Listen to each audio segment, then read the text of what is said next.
Right, welcome to the podcast, Amy. How are you? I'm good, thanks. Today we're going to do it a little bit differently. So Amy's going to be asking me a couple of questions and more like an interviewing me kind of thing.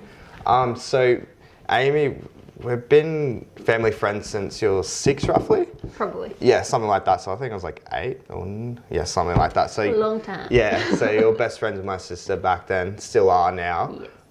But yeah, so also too, Amy does a bit of acting in that. Sure do. So if you guys are looking for someone to do a filming for a skit or need someone to act, she's the person to hit up. Alrighty, so I guess we'll start. So whenever. So I'll just start with some basics. So how did you get into creating your legacy podcast? So roughly about a year ago, I was looking into doing a podcast or like rambling a couple of ideas and that. Jace Shetty at the same time came out with his podcast called On Purpose, and I was looking at calling my podcast the same thing because I was thinking of like something along the lines of purpose or something like that, because like I guess that's what people struggle to find. Yeah. So yeah, and then probably about 6 months ago when I actually properly decided I was going to do a podcast, I was like rambling around names and stuff, and I just decided creating a legacy, because it's similar to like I guess purpose and that, but it's also like to help I guess people to create their legacy and notice that no matter how small your legacy is or how big, it's pursuable and you should always do it, because at the end of the day your legacy is always to help other people, in my opinion. Yeah. Now, did you just come to this thought randomly, or do you have someone that you found and looked up to and kind of inspired you to do this? Yeah, there's been a couple of I guess people I've been watching over the years that have been doing podcasts. Like the first ever podcast I watched was Josh Wade's podcast. Okay. Then that led me on to Gary Vee. He does his little podcast, and then Joe Rogan. Everyone knows Joe Rogan, biggest podcast in the world. I think he's still currently. And then I started jumping onto School of Greatness, which is my favourite podcast at the moment. And I love the way Lewis Howes interviews and stuff. And that's the kind of style I want to, but I'll mix it up with a bit of my style and that. Yeah. But yeah. Do they all talk about different things, or are they sort of in the same area as what you want your main focus to be? They all talk about different things, to be honest. It just depends. Mine's probably more of the way Lewis Howes is to help people, to add value to people through I guess different people's experiences and how they got through to where they are, or even people just starting out with. A lot of people have had on so far are just starting off their journey, and it's just to prove to you it's possible to start. That's the hardest point of doing anything, is starting. Yeah, well, that's a good point. Yeah. Do you want what your main focus is? Is that kind of more helping people find their life, their life path that they want to go to, or is it kind of more making people aware of how good they can be, or a bit of both, or something else? It's a bit of both. It's more to help, because it's the same with kind of my business and stuff, though, the studio and mindfulness, what I'm creating there, is to help people, to give it tools to live a positive lifestyle, because at the end of the day is we all want to be happy and stuff like that, and the byproduct of your life should be happiness. You shouldn't be aiming to go for happiness. But yeah, I guess that's the best way of answering it. I probably went off track then a little bit, but no, yeah. That's alright, that's good. So did you overcome any struggles, personal, professional, in order to get to where you are today, in order to start this podcast? Confidence. Confidence is a big one, and it's also biggest one is because I've never actually I guess you never feel good enough, and I know everyone experiences this and stuff like that, and I just never thought I was good enough until a moment that I guess this is probably around April. So my auntie went to hospital, and she was because she's passed away a couple of weeks ago now. So but back then we had a serious conversation, and then because she was meant to be passing away by then, and then I saw the regret in her eyes, and that's kind of that pain, and that kind of made me give me the motivation to do what I'm doing now, because I'm I don't want to do that to someone, and I don't want to hit 60, 70, 80 and just have all this regret of why didn't I do it, why don't I pursue that path. Yeah, so that's the biggest thing. It's a good it's the word just slipped my mind. Yeah. It's a good thing to have. to like what you're doing, to know what you want to do, and to just do it without any thoughts of anything else. Sort of like that. Yeah. And because that's what people miss out on. It's like at the end of the day, no matter what you do, you're going to get judged. Yeah. Like you sit on the couch all day, you're going to get judged. You pursue your dreams, you're going to get judged. So like you may as well just go for it. Yeah. And to be honest, the more work you put in, and it's not just comes down to work, but the more the time and effort you put in, the more likely it's going to happen. Yeah. So if you start looking at it as your cup's half full, instead of like, half empty or whatever. Yeah. And like, I know the percentage of becoming or starting a successful business is like, it's like 2% or even actually less than that. So I like look at my cup as 2% full. I'm like, I'm going to do it. Like, I don't care how long it's going to take me to like, create my legacy, that I'm going to pursue it. Yeah. So what are you mainly interested yourself in what you're working on for other people? Is there anything, a certain aspect of what you're doing that you find really interesting, or things that you like learning you find really interesting? So I really like learning all of it quite interesting. Now I love learning the psychology side of everything. Yeah. And like, cause it's so fascinating of like working out how people work, and like, I guess like working out options to help people too. But also, like, I guess my main focus is like to teach people how to regulate emotions, because because emotions are what control everything, and we allow emotions to ride our life completely and utterly. And you watch it destroy friendships, families, businesses, relationships. And then if all you had to do was take that one step back and take that breath in, and actually allow your, say, rational side to think about what you're going to do, and still allowing that emotion to come through. Like, you can't stop your emotions all the time, because we are emotional creatures, but it's just like helping people to allow them to take that step back and think about before they go do something. Yeah. Well, that's a good outlook to have. I like that. Yeah. How do you think that fits into how other people should view and should live their lives? You know what I mean? Like, how do you think that other people should find confidence, or should be living, or stop worrying about everything else? Is there anything that you can tell them or give them advice to help them? So my main advice is that you're never going to be confident enough. Okay. You can never shut the noise. That's the problem. It's like you can quieten down all that stuff. Like, even example with this kind of thing, I was nervous. I'm not confident like at the moment. Like, it may seem to be, but I'm really not. But it's like, it's just doing. Confidence is just doing. It's like once you take that step, you realize, oh, that wasn't that hard, and stuff like that. And I think I've done a couple of posts on it. It's just like, when you come up to that next step, have a look where you come from, and realize it's no different from before. And it's just like, you just take that little step, and guess what? You're already that step ahead. And it's like, I'll go back to the question, end bit. Go back to the end bit. Yeah. I've forgotten what I said. Yeah, because it was that step. Confidence, and what was the other one? I'm trying to think. I can't remember now. Okay. I just went way off track. But yeah, definitely with the confidence thing, it's just doing. That's all it is. No one's 100% confident. Yeah. And that's what people got to understand. It's a big thing in people's lives, confidence, and you don't even notice it either. Like, you don't think it is until you try to do things on your own. You try to branch out. You try to not be seen in other people's perspective and want to do what you want to do. Yeah, I get that. That's cool. Yeah, because another thing is too, is like, because we don't have confidence because of judgment, but you got to realize too, the people that are judging you aren't confident either. That's why they're judging, because they realize that you can do it and they can't. And we were talking about this earlier too. We were saying when people force their beliefs on you, it stems from their own insecurities? Yeah, so like majority of the insecurities is just projection of someone's inner talk. Yeah. So if someone's inner talk isn't positive to themselves, they can never project it positive on someone else. Yeah. Like, they can do positive traits here and there, but their whole perception of other people isn't that positive.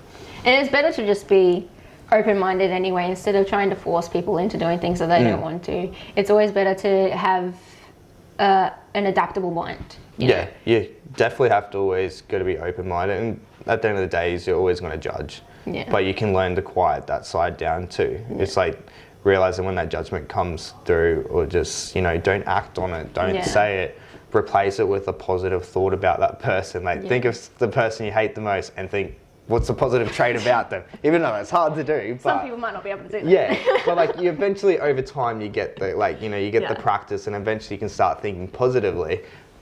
But yeah, you got like, at the end of the day, it's like it's hard to switch from negative to positive because of the way our brains are programmed. Yeah. I think about that sometimes. It's kind of like you don't really realize you're judging someone either sometimes. Just the way you say things, what you say, how you say it. It just kind of comes through sometimes and you don't mean to, but it does come across as judgment. It's kind of like, because I myself, I would not like to be a judgmental person, but I do know that I judge here and there. Yeah, we all do. And we get like brought up in a society that just judges, and like from your day dot, like see that kid that doesn't have the toy like everyone else, we'll make fun of that kid. Yeah. Because he doesn't have toys like us. So it's like inbuilt from like day dot for us to judge. And plus too, like with being like such tribal creatures too, it's like judgment is to make everyone to be the same in the group, if that makes sense. Yeah. So like you'll see apes actually do it. They'll pick on the lowest ranked person just so they'll either leave the group or fit in. Yeah. So yeah, it's the same with people. Yeah. Speaking of that, with like influences, so we're all, the way we're raised and who we become is based on a lot of influences, our family, our friends, how we grew up, and judgment and stuff like that. Do you have any influences that you think have really shaped the way you are? Besides the people you watch on podcasts. Yeah, it's like to really like one that actually comes to mind right now would be probably, I think it was my grade 6 teacher, Mr. Hallam. Oh my God. Yeah. So yeah, you would have went to school with him. Yeah. I remember like him, like, cause like we had that last day together, and he like gave like a full-on speech about me. And he goes like, "You're the most like, you're probably like gonna." I guess You're like gonna go far. yeah, gonna go. I don't want to say it and sound confident, like cocky about it, but that's pretty much what he said. And it's like I didn't really think about this until I started on this path actually properly. I'm like, oh wait, people have always believed in me. Yeah. And it's stuff like that. And then it's like, also too, like I went to a friend's 17th party. So this is probably a while ago. I can't remember how many years ago. I'm not good at maths. But I remember like talking to their parents all night. We're talking about like, so we're talking about spirituality. That's how we started talking. And then we started talking about like kind of like business stuff and like that. And then at the end of the night, like, well, I didn't think I was capable of like doing anything like this back then at all. And then they handed me a business book. And then being 17 and I hated school, I hated reading. Like, I'm like, did pick it up and ended up reading it, but I got like, I think 2 chapters in. Yeah. But yeah, it's definitely a book I need to go back and read though. But yeah. Yeah. I actually would like to talk to you about books at some point, but I'll do that later. Yeah, it's so good. What was I thinking? Also too, I forgot to mention one more person. Two of my high school teachers, running coaches, like, which I wish that I kind of like, you know, listened to him a bit more. Was like Mr. Allen, I think it is. Yeah, Mr. Allen and that. Which I kind of like. I wish that I didn't go down the party like road when I was like 16 and stuff, and stuck with athletics, and kind of would have like gave me, I guess, instead of being so self-destructive, I guess. But yeah. Yeah. Everyone, a lot of mainly. Well, in my opinion, at least, because I have brothers too. But mainly, I think teenage boys or a lot of teenagers, they do go down that party road, though. It's like, but I think it's something that is just like everyone gets to a party at some stage. It just depends whether you keep going or not. Like, it doesn't always have to affect your way of living, though. Yeah, because like the way that I did it though, it's because like I was not a very confident person. I didn't feel good enough, and then finally, like I guess you know, you get alcohol, you become confident. And then people started to like me when I was drunk. Okay. And then because I was a very quiet kid, as everyone, like you would know, it's like, but as soon as I got drunk, I started talking and everyone like, drunk Mitchell. So it's like, okay, and then that's kind of how it spiraled into like, I guess, drinking a lot. Okay. Or one of the things that spiraled into that. Yeah. Well, that's good at least though, that you had a positive influence with alcohol-ish sort of, if you know what I mean. Because a lot of people don't have that experience. So so at least that's good. Yeah. Some kind of way. Yeah. Besides teachers, what about relationships? Any influences there? Any struggles to overcome? Anything that helped shape who you are? If you'd like to talk about it. Yeah. I guess it's like you're looking at kind of like. It doesn't have to be. It can just be a general. I guess my like previous relationship kind of shaped me a lot, especially the way I am now. Because it's like, so like being told in that kind of, I'm going to get my head ripped off for saying a lot of this You don't shit. have to. It No, can I'm be going to. more of a general people. I'm going to say it because the truth is the truth. Is that of never feeling good enough, and then like that person that you say you're in love with ends up telling you you're not good enough. So you end up like going. So I ended up, going down that road of like actually like working on myself and stuff like that, and like finding who I was and that, because at the time before we broke up, I thought I knew who I was. I thought I was happy, and then I hit a point, and then we broke up, and then I kept pursuing that road, and then a couple months down the track, I ended up having a massive mental breakdown. Like, I think it was out one night, and then my sisters come pick me up, and I was just like a wreck. And then I realized I had to take that step back, and I'm like, I don't know who I am. I have to analyze everything, find my happiness and that. But yeah, and it's like, also too, it's like the biggest thing I've taken from this year too, is that not being good enough for someone. It's hard to be good enough for someone that isn't good enough for themselves. Okay. And that's like the biggest take I've taken from this year. Yeah, and I'll go down that story. So like, I guess me and my ex-partner, like a couple months later, decided she wanted to be friends again. And then, because like before we broke up, I did a lot of work on myself and like that. So, and then she decided to come back in my life as a friend. And then so forth. And then she stopped talking to me once she found someone else. Okay. And then the reason why I'm saying it's like, you're never going to be good enough for someone that's good enough for yourself is because I remember sitting down one night with her, and she goes, because we're talking about relationships and stuff like that. And I said that I didn't really want one because I want to pursue my goals. And then she goes to me, well, I need a relationship. I need love in my life. Like, I need someone to love me. And then I come to the realization that I was never going to be good enough for her. No matter how many times I changed myself or made myself happy so I can bring happiness to her life, that she wouldn't be able to do the same back, or I wasn't going to be able to complete that whole, because she needs to complete herself. So she's putting herself first, in a way. Is that kind of... Yeah, somewhat aspect of it, but it's like she's using other people to fill herself, okay. If that makes sense. Yeah.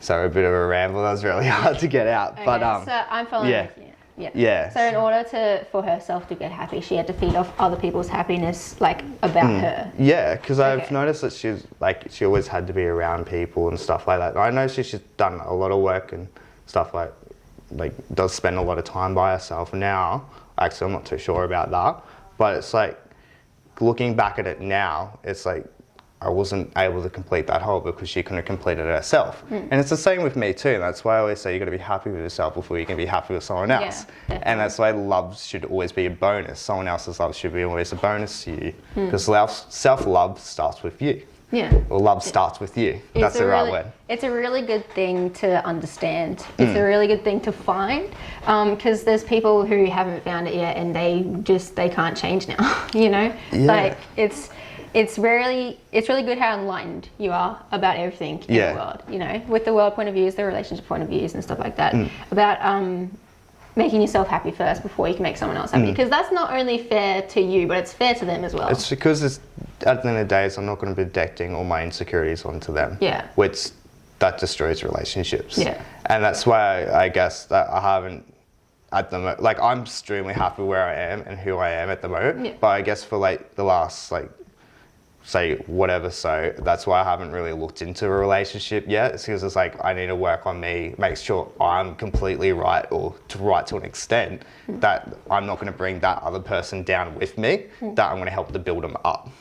Yeah, but it's also like, as bad as some people have situations in their lives like that, it's also good sometimes when you go through it, because you come out a better person for it, and you definitely have that. Absolutely, I think so. I'm so grateful for the situation. I found my purpose, or actually gave me the platform or the path to actually start stepping on my purpose and start working towards that.